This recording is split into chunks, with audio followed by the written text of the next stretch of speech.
সুবর্ণপুর নামে ছোট্ট একটা গ্রাম ছিল।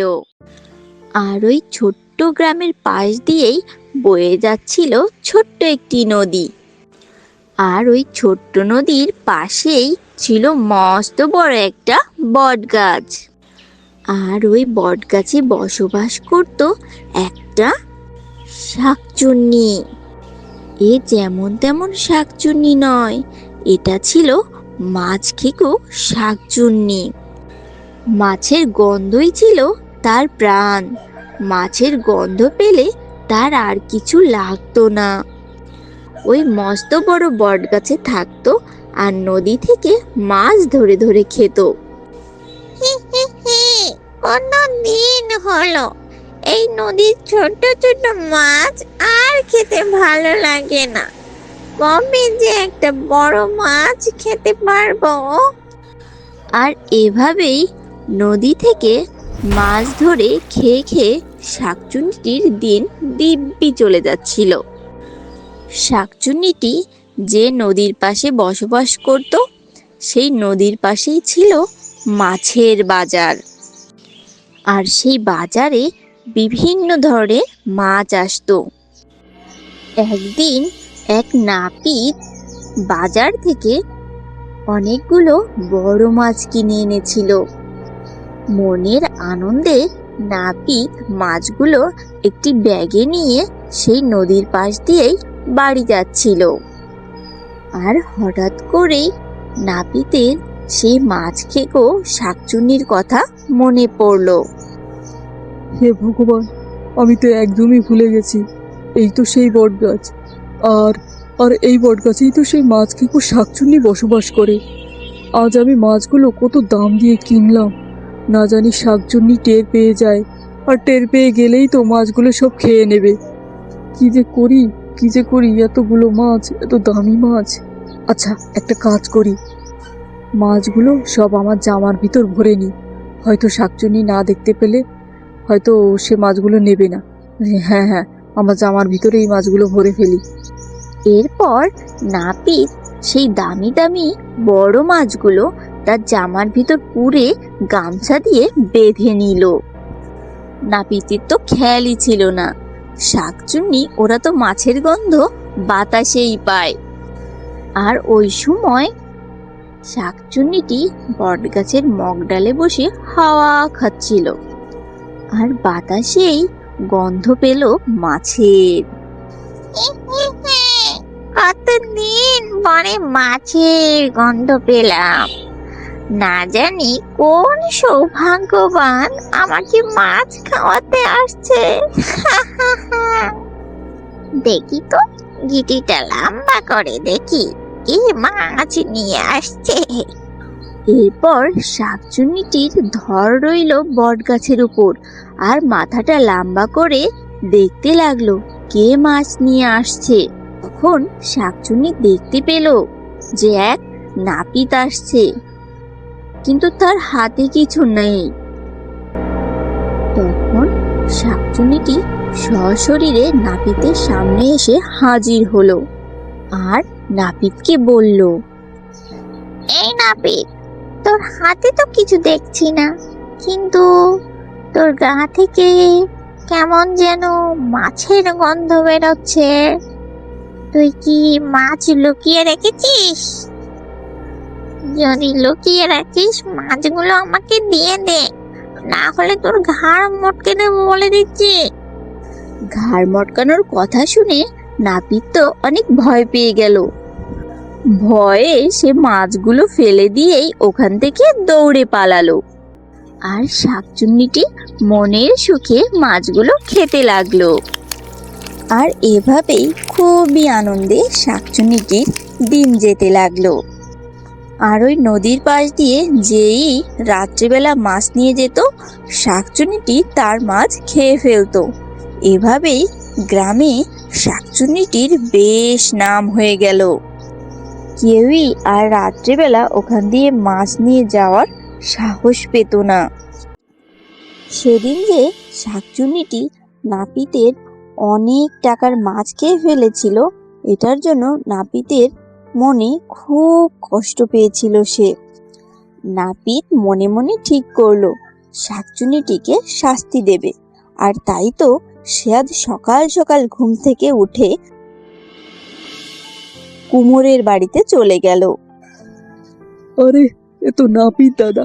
দাদা, ভালো আছেননি? আপনি আমাদের বাড়িতে আইছেন? বহেন হেনে। হ্যাঁ, ভালো আছি কুমোর ভাই। তুমি ভালো আছো তো? আসলে কুমোর ভাই, তোমার কাছে একটা দরকারে এসেছি। আসলে আমাকে একটা মাটি দিয়ে অনেক বড় একটা মাছ বানিয়ে দেবে, আর সেই মাছটা ভালো করে পুড়িয়ে দেবে। আর আগামীকাল আমি অনেক বড় বড় মাছের আঁশ এনে দেব।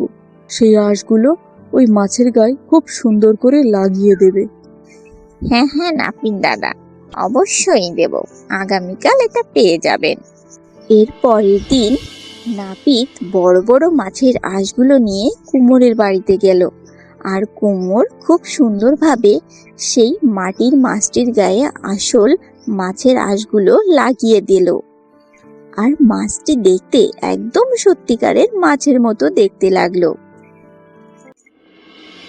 2 দিন পরে নাপিত সেই মাছটি মস্ত বড় একটা ব্যাগে ভরে রাত্রিবেলা সেই নদীর পাশ দিয়ে আর সেই মস্ত বড় বট গাছের পাশ দিয়ে বাড়ি যাচ্ছিল।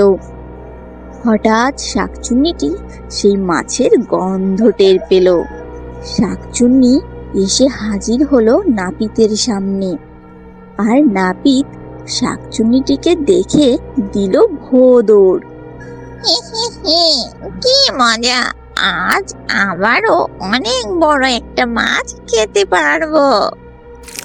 এই বলে শাকচুন্নিটি মাছে দিল মস্ত বড় একটা কামড়। আর অমনি তার সামনের বড় বড় 2টা দাঁত খপাত করে পড়ে গেল। এ মা, এটা কি হলো? মাছ খেতে গিয়ে তো আমার দাঁত দুটোই পড়ে গেল। নাপিত আমার সাথে এত বড় চালাকি করেছে, আমাকে মাটির মাছ দিয়েছে। এই নাপিতকে আমি উচিত শাস্তি দিয়েই ছাড়বো।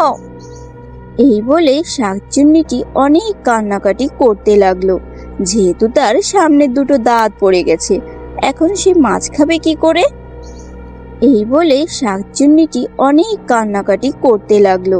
যেহেতু তার সামনের 2টো দাঁত পড়ে গেছে, এখন সে মাছ খাবে কি করে? কিছুদিন পরে নাপিতটি এক বিয়ে বাড়ি গিয়েছিল। আর সেখান থেকে ভুরিভোজ খাওয়ার পরে তার ফিরতে ফিরতে রাত হয়ে গেল। আর বাড়ি যাওয়ার পথটি ছিল সেই নদীর পাশের মস্ত বড় বট গাছের পাশ। সেখান দিয়েই নাপিতটি হেঁটে যাচ্ছিল। আর তখনই শাকচুন্নিটি দেখতে পেল সেই নাপিতকে। আর অমনি মস্ত বড় বট গাছ থেকে লাফ দিয়ে নাপিতের সামনে এসে হাজির হলো। এই নাপিত, তুই আমার সঙ্গে চালাকি করেছিস কেন? তোর জন্য আমার সামনের দাঁত দুটো পড়ে গেছে। এখন আমি মাছ খেতে পারছি না। এখন আমি বাঁচবো কি করে? আজ তোর ঘাড় মটকিয়ে আমি রক্ত খাবো। ইস, আমার কি দোষ? আমি তো বাচ্চাগুলোর জন্য বাজার থেকে খেলনা মাছ কিনে নিয়ে এসেছি। তুই আমার মাছগুলো খেয়ে ফেলেছিস। তুই তো আসল মাছ ভেবে ওটা খেয়ে নিয়েছিস। এখন আমার দোষ দিচ্ছিস? আমি এসবের কিছু জানি না। আমি এত সব জানি না। আমি জানি তোর ঘাড় মটকে আজ রক্ত খাবো। আচ্ছা, তুই আমার ঘাড় মোটকে রক্ত খাবি? খাস নাই? তাহলে একটা কথা মনে রাখিস ভালো করে, আমাকে মেরে ফেললে আমি কিন্তু তোর এই মস্ত বড় বট গাছে ভূত হয়ে থাকবো। তোকে কিন্তু এখানে আর থাকতে দেবো না, কথাটা মনে রাখিস কিন্তু। নাপিতের এ চালাকি কথাটা বোকা শাকচুন্নিটি বুঝতেই পারলো না। সে তখন নাপিতকে ছেড়ে দিল। আচ্ছা, তোকে আমি মারবো না। তাহলে তুই আমাকে সেই উপলক্ষে কিছু তাজা মাছ খাওয়া। তাজা মাছ খেতে পেলে গায়ে একটু শক্তি হবে। আচ্ছা আচ্ছা, তাহলে তুই আজ আমাকে ছেড়ে দে। তোর জন্য আগামীকাল আমি অনেক তাজা তাজা মাছ নিয়ে আসবো, ঠিক আছে? তখন শাকচুন্নিটি সেই নাপিতকে ছেড়ে দিল আগামী দিনের অপেক্ষার জন্য। পরের দিন সন্ধ্যাবেলায় নাপিত কিছু তাজা মাছ নিয়ে এলো আর সেগুলো আনলো ছোট্ট একটি মাটির পাত্রে। আর সে মাছগুলো ছিল শিঙি মাছ। নাপিত এসে তখন শাকচুন্নিকে ডাকতে লাগলো। এই শাকচুন্নি, মাছ খেকো শাকচুন্নি, এই দেখ, তোর জন্য নদীর তাজা তাজা মাছ নিয়ে এসেছি। যদি খেতে চাস তাহলে শীঘ্রই এখানে আয়। নাপিতের কথা শুনে শাকচুন্নি বাতাসে ভাসতে ভাসতে নাপিতের সামনে এসে হাজির হলো। কই রে নাপিত, আমার মাছ কই? তাজা তাজা মাছ, মাছ দে তো দেখিনি, একটু খেয়ে দেখি গায়ে একটু শক্তি পাই কিনা। হ্যাঁ হ্যাঁ, মাছ খাবি বলেই তো নিয়ে এসেছি, তোকে শক্তি বাড়ানোর জন্য। তা মাছ কি তুই দাঁড়িয়ে দাঁড়িয়ে খাবি? মাছ খেতে হলে আগে ওর ভিতরে ঢোক। পাত্রটির ভিতরে ঢুকে মাছগুলোকে আগে মার, কারণ ওগুলো তাজা তাজা মাছ, গায়ে কাটা আছে, তোকে ক্যাতা দেবে যে। ভিতরে ঢুকে মাছগুলো মেরে তারপর মাছগুলো খেয়ে নে। এগুলো আবার কেমন মাছ রে? আগে মারতে হবে? যাই হোক, এটা কোনো ব্যাপারই না। আমি ভিতরে ঢুকবো আর কপাকপ মাছগুলো মারবো আর ঠকাঠক মাছগুলো গিলবো। এই বলে শাকচুন্নিটি সেই মাটির ছোট্ট পাত্রে ঢুকে গেল। আর অমনি চালাক নাপিত কি করলো জানো? রঙিন একটা কাপড় দিয়ে পাত্রটির মুখ বেঁধে দিল। শাকচুন্নি মাছ খাওয়া শেষে যখনই বাইরে বেরোতে যাবে, অমনি আর বের হতে পারলো না। তখন মাটির পাত্রটির ভিতর বসে শাকচুন্নিটি চিল্লাপাল্লা শুরু করতে লাগলো। এই নাপিত, তুই আবারও আমার সাথে চালাকি করছিস? তুই আমাকে বেঁধে দিয়েছিস কেন? এই নাপিত, তুই এটা খুল, না খুললে তোর ঘাড় মটকে দেবো বলে দিচ্ছি। তুই পাত্রটির মুখ খুলে দে বলে দিচ্ছি। হা হা, তুই কি আমাকে বোকা ভেবেছিস? পাত্রটির মুখ খুলে দে আর তুই আমাকে ঘাড় মুটকে দিস? তুই আমাকে অনেক জ্বালিয়েছিস, অনেক মানুষকেই জ্বালিয়েছিস। এখান দিয়ে মাছ নিয়ে যাওয়ারই যোগ্য নেই। সবার মাছ খেয়ে ফেলেছিস, আর সেদিন তো আমার অনেক টাকার দামি দামি মাছ খেয়েছিস। আজ সেই শোধ তুললাম, বুঝতে পেরেছিস তুই? এই নাপিত, আমি তোর পায়ে পড়ছি, সারা জীবন তোর দাসী হয়ে থাকবো, তাও আমাকে আটকাস না নাপিত। আমায় ক্ষমা করে দে রে নাপিত। না না, তোর কোনো ক্ষমা হবে না। এই পাত্রটির মুখ বেঁধে আমি জলে ফেলে দিয়ে গেলাম। যা হবে হবে, এখানেই তুই থাক, এটাই তোর জায়গা। আর এই বলে নাপিতটি পাত্রটির মুখ ভালো করে বেঁধে জলের ভিতর ফেলে দিল। আর ওখান থেকে নাপিত চলে গেল। বন্ধুরা, গল্পটি ভালো লেগে থাকলে অবশ্যই আমাদেরকে লাইক, কমেন্ট ও সাবস্ক্রাইব করে জানাবে এবং পাশে থাকা বেল আইকনটি বাজাতে ভুলবে না। খুব তাড়াতাড়ি তোমাদের সামনে নতুন নতুন গল্প নিয়ে হাজির হব।